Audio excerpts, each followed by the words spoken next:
Hi, I'm Mike Yanessa. Welcome to another Car Stories here on PCTV.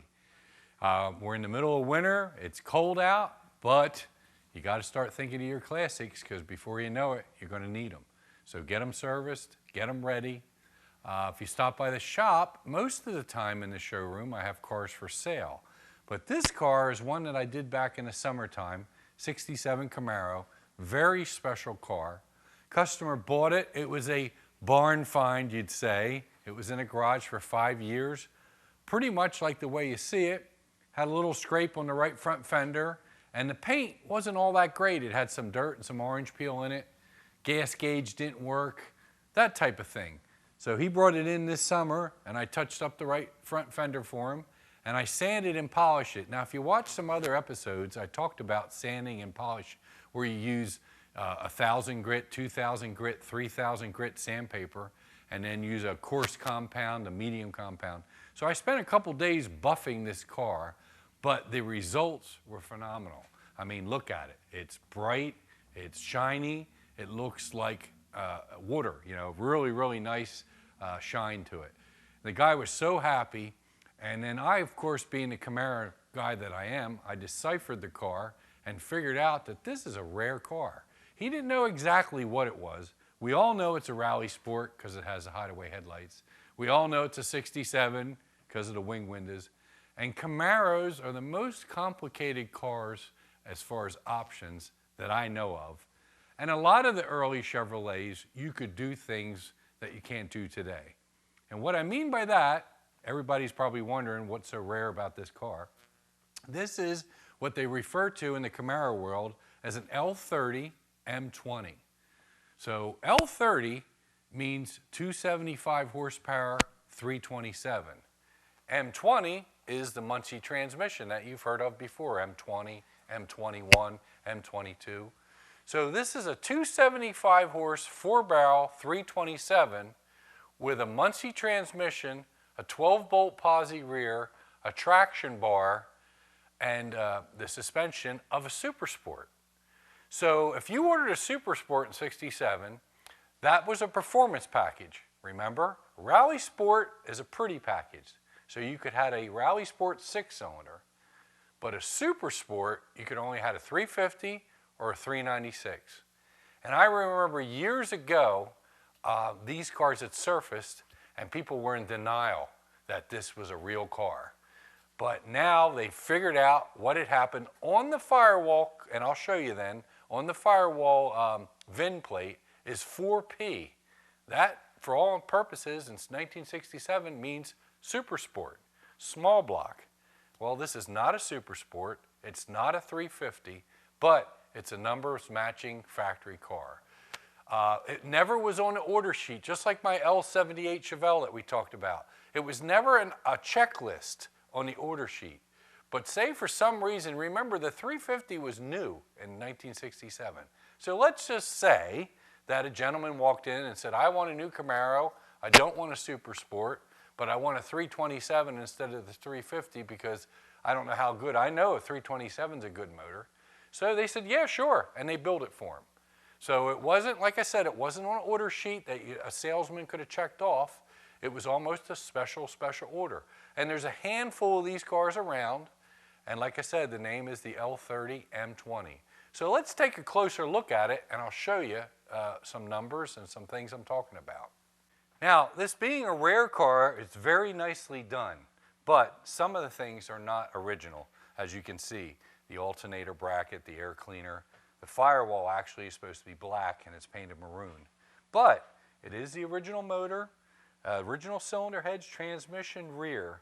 I believe that the intake manifold has been replaced. It's been a while since I deciphered it, but I did go through the car. There's a couple things that aren't exactly original, but the heart of it, the motor, and the still has the reverse light switch on the transmission. So it's a very nice original car as far as the major components. But the nice thing about 67 cars, Chevrolets in general, all the options and information is right here on the VIN tag on the firewall. In 68, like a 68, 69, Z28, or Super Sport, it's very hard to prove if it's real.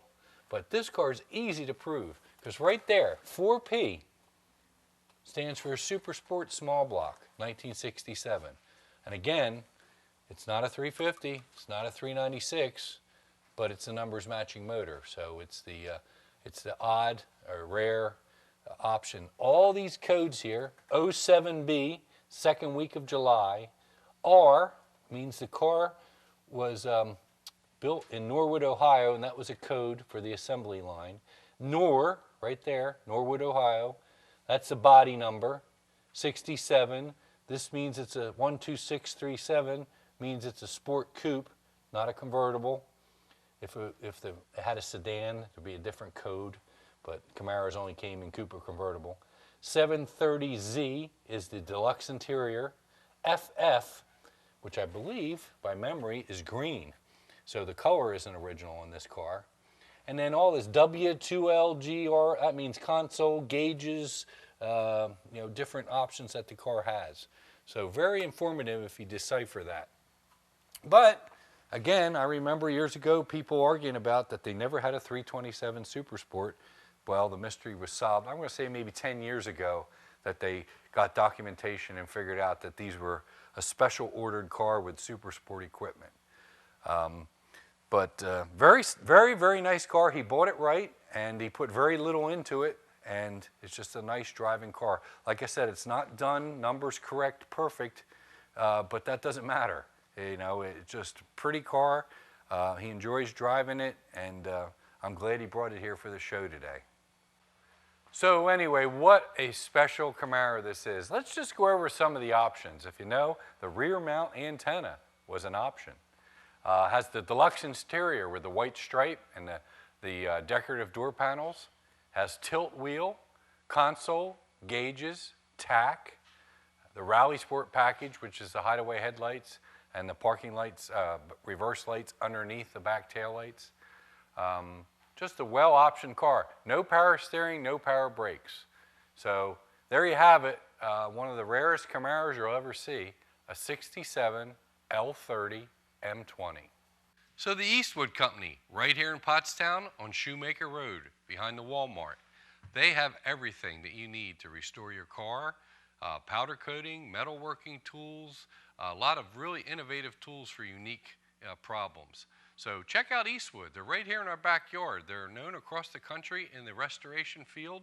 At Carlisle, Hershey, you'll find them all over, but we're lucky enough to have them right here in town. So don't forget, check out Eastwood. Check out their website. Throughout the summer, they have cars and coffee, they have car shows, they have flea markets. Really good business right here in town. Eastwood Company, Shoemaker Road. Now this one was on December's show. This is the beautiful, original, unrestored 69 442 W30. And yes, this one is for sale. You wouldn't believe the people that came in for the Camaro thinking it was for sale when it was here just for display and for this TV show. But we have some other inventory coming in, so stay tuned. Check us out. Spring is coming. You're going to need something to cruise in. And we have a couple old cars on the works right now of coming in. So if you know anybody looking for a beautiful 442, 400 W30 4-speed, unrestored, send them to Wheels of Motion at 525 East High Street, Pottstown, PA. Hey, did you ever see one of these before? On last month's show, I told you a little bit about my brother and his local band, and I'm still hoping that somebody has some music somewhere recorded by the Soul Brothers, the Fowl Brothers.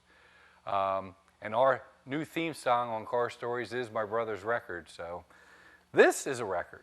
It's a 45 record given out by Chevrolet, and it's Paul Revere and the Raiders, and the name of the song is the Chevy Crickle Camaro, which I don't know what that means, but maybe one of our viewers do. But it's a promotional record given out by Chevrolet dealers. A viewer and a well-known local Pottstown historian, Bill Kraus, came in. There is, who is that? Our older viewers know, and our younger viewers are like, who? That is Bonanza. And it also is a paper record. What does this have to do with cars or car stories? Well, the brand new 1964 Chevrolet was advertised on the back because Chevrolet was the major sponsor of the 60s cowboy show. I think it was one of the longest westerns running on television, Bonanza. And I'm sure they have 62, 63, 64, 65, but this is a real 1964 Impala Bonanza paper record. So thanks, Bill, for giving me this and sharing it with everybody. You might have some of this stuff laying around the house. Kaiser Chevrolet, Camaro memorabilia, hubcaps. I'm into all that. If I don't want to buy it, I know many people that are looking for certain items. So if you want to see something laying in the garage or downstairs, give me a call and let me know what you have. We might be interested here at Wheels in Motion. So back in those days of the 442s and the Camaros, mechanics' life was a lot simpler than today. Today's cars, as I've talked before, in the past few years, have just gotten so complicated. Tonight, we're going to talk about a couple of the things that we deal with. The future, if you wanted to tell your kids or tell your grandsons, because, by the way, the labor industry each year, I mean, construction, housing, plumbers, auto repairs, lose a lot of people that are retiring. And unfortunately, the younger generation is not following in the hands-on type thing. So there's a shortage of welders, mechanics, construction people. So if you've got a young person out there that shows mechanical ability, the future would be, the future for collision repairs is the modules and the computers that control all these fancy things in our new cars, like park assist and lane assurance and automatic braking. This is a whole article on, if you're a mechanic today, young, and you want to train, you should be thinking about training yourself on the electronic portion of the automobile today. Like a lot of front cars have shutters on them now that shut the radiator. It makes gas mileage, and it makes the temperature of the engine run at a more consistent temperature. So they need to be fixed. And a lot of times when cars are in a small impact, that's why they're so expensive to fix, because of all the little components and stuff that are hidden under the bumper. So that's one. Another big problem today with cars is EVAP. Check engine light comes on. These are new parts that they make to help some of these issues persistent. Like I know some of the Nissans and some different models have problems with the EVAP. And the way we check that is we actually put a machine over the gas cap and fill the system up with smoke. And if there's any minute leaks anywhere, it will smoke out, and you'll see the smallest leak.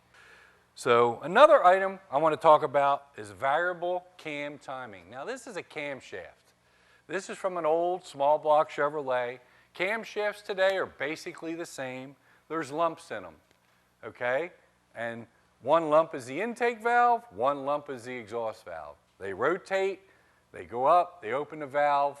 Well, here, let me show you. I have a picture here.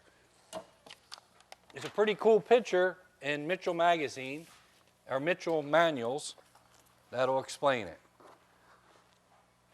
This just happens to be a 68 Oldsmobile engine, but camshafts today, we have roller cams and we have overhead cams, but basically it's a cam. There's a picture of it inside the motor. There's the time and chaining gears, okay? And that is the crankshaft, and it correlates the timing of the opening and closing the valves. For example, if you rotate the camshaft and move it, you'll change the power band. Very important in drag racing. A lot of times we'll put a cam in, okay? There's a pin on here, so you line that pin up with the keyway on the crankshaft. That's it, you're done. But they found if you turn the camshaft just a few degrees in either direction, you'll get more low end or you'll get more top end. So if I was building a race motor, this gets bolted to the crankshaft, and you can see right on there, it explains it. Exhaust open, exhaust closed. There's your degrees. So if you want to back the camshaft up 5 degrees, that could give you the more low-end horsepower that you need because your car's heavy. If you put it in a dragster, you don't need low-end horsepower. You want to move the cam the other way. That will give you more horsepower up top. And you have to find that balance in between. These are the things that Jenkins and Carroll Shelby and different people were doing in the 60s and drag racing national record holders, because they knew about this stuff way before anybody else. So nowadays, what they do in the motors of a new car, they have an electronic device that's controlled. See it? Picture with the gear. And it's called variable cam timing. So the computer is constantly adjusting the camshaft for maximum performance. If you're going up a hill, hey, we're cranking this thing up. If we're cruising down the turnpike, we're cranking it back. And that equals gas mileage. My 2017 truck has variable cam timing. The old days, that little 283, 327 like in that Camaro, you could run low on oil, you could overheat it, and the thing would probably start right up again. Nowadays, this sensor is driven by oil pressure. So we've had numerous cars come in here that have a ticking noise or a knocking noise because they were low on oil. And you're depriving the variable cam tensioner of oil. So if that happens, guess what? You need one. Sometimes they can be costly. Sometimes you can do permanent engine damage. So we do get from time to time people that are on a budget that maybe don't have the money or didn't get their check yet or whatever. You can't skimp on oil changes. You can't. And you can't use cheap oil. You have to use the oil recommended for your car.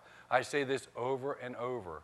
A normal synthetic oil change at most places are $60, $70, but people will fall for the $29.95 oil change. That's not the proper oil for your car, and it's not the old days anymore. The technology in these motors needs frequent oil changes and the proper oil. So we do see a lot of this, and I have to make you aware that when you buy these new cars, stay on the maintenance schedule. Believe me, it will cost you more by not getting that $65 oil change. So cars have come a long way, and like I said earlier, technicians are dropping out of the business and retiring. We need the young people to take up the trades. So let's get some young people interested. We actually have a Votech student starting next week. I'm hoping the best. I hope that he has the mechanical ability and the bodywork ability that someday he could wind up being a top-notch A-Tech. So that's about it for that. Now let's move on to another subject here on Car Stories. So how about this big red Chevy truck here? Cody's buffing it up as we speak. As everybody knows, we do detailing here on Wheels in Motion. Our appointments do need to be made in advance, but we will do them for you. This truck had a bad case of acid rain, so he's using the latest orbital buffer, and he's went over the truck. I think he's on his last coat now. He had to cut it to get the acid rain off, and now he's applying some wax. So really a pretty truck. We did the lift kit, we did the tires when the guy bought it new, and it's back for service. So one of the projects I've had on the show is this 69 Z28 that I'm restoring for my good friend Bill Clemens. One of my last restorations that I'm going to do. We just don't do them as much as we used to anymore. But this is going to be a correct car, meaning that every little detail is going to try to be reproduced just like the factory. If you see these pieces in here, this is called burnished brown. It's a very rare color. It's a beautiful color. But remember, in 1969, it was lacquer. Lacquer didn't shine out of the gun. You had to rub it. Today's base coat, clear coat is what I'm using on this car. So I put flattener in the clear. And you can see it just doesn't have that depth. That's what we want on the inside of the trunk, the inside of the door jambs, the hinges, so the cracks of the car. Trying to duplicate lacquer, and it does. It looks real. Of course, when I do the outside of the car, I'll do base coat, clear coat, and make it real shiny because lacquer was very shiny when you rubbed it, but these weren't rubbed. So that's one of my challenges sometimes, is trying to match the color exactly to 1969 which today we actually took a road trip to an original car that's a 69 Nova down in Limerick, belonging to Dave Nelson, a customer. And we went down there and matched the color, and we're satisfied. It looks real good. Of course, it's going to be a little shinier than the old lacquer because of the base coat, clear coat, but it's going to be beautiful. This burnished brown with white stripes, 69 Z28, four-wheel disc brakes, one of 206 with the disc brakes. The color, I don't know the number, but very low production. So just wanted to share that with you, that sometimes behind the scenes, it's just not picking up the gun and painting it. If I would have painted this base coat, clear coat, it would have not looked real. It would have looked too shiny. So the doors and the trunk lid that you saw in the booth, they'll get bolted onto here. But before that, I color the door jambs, paint the cowl, cut in the car, all the edges, then assemble the car, and then the rest of it gets lightly sanded and back in the booth again for the final brown and white stripes. But it's coming along good, real good. So another project I do, I haven't been working on much, but I just started, is my 68 Cadillac. And these are the seat backs. They were in bad condition. And I have a young fellow, his name is Chris. He does vinyl repair. He repaired them. He actually epoxies them and duplicates the grain, and then he sprays them with a protective film, and then he gives them to me, and I dye them. Dye is not what you think it is, like when you dye a t-shirt. Dye is basically paint with a flex agent in it. So it has elastometric product in it that just makes paint flexible. So this color was specially matched to the 68 Cadillac. Now, it would be easy to go off the cowl and look at the code for the interior, which is dark red, but it's not going to match today's leather. So what I did is I matched the new leather that was on the seats, and we mixed this up, and you basically just spray it on like paint. So the cracks are repaired, and you can see it's flat, but as soon as you rub it, it'll turn shiny. So it's all you got to do is just go over this lightly with some cleaner, and it'll bring up a nice satin finish. If you want it shiny, you can Armor All it or juice it up. But just something that we do, and a lot of shops do, when you hear that word dye, like I'm dyeing the dash pad, I'm dyeing the kick panels, the door panels, the seat backs, so everything will match. There is a process to the vinyl to make it adhere, but after that, you're basically just painting flexible paint onto the surface. So the seats are done. These are the backs for the front seats. We're working on the front end of the car when we can in between. But fortunately, we've been busy with collision work and service work this winter here at Wheels in Motion. So that's about all for tonight's show. I hope everybody enjoyed it. If you have any questions, comments, or if you have any music, make sure you get in touch with me, Mike Yanessa, at Wheels in Motion, 525 East High Street in Pottstown. And a shout out to PCTV. They're back up and running. They're in their new location, and can't wait for a booming 2020.